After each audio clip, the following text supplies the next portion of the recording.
Good morning mga kabs! Magawa lang tayo ng sweet biscuit. Ayan lang naman yung aking pang sangkap. Yan ay meron akong cream at saka gatas powder. Meron din akong tubig at Nescafe. At meron pa ako isang powder dito. At syempre dito tayo mag-mix. Ayan nga pala yung biscuit na aking gagamitin. At dito naman ako mag-layer ng aking biscuit. At dito naman magsimula na ako magawa ng aking pang toppings. Yan, meron akong powder. At sunod naman yung gatas powder. At lagay ko na rin yung Nescafe. At ito naman, ilagay ko na yung cream. Yan, nalagay ko na nga yung cream.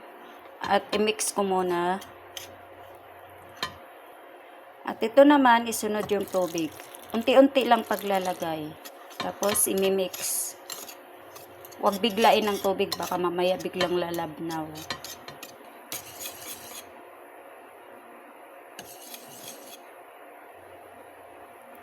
Gawa na ako. Ito yung first layer.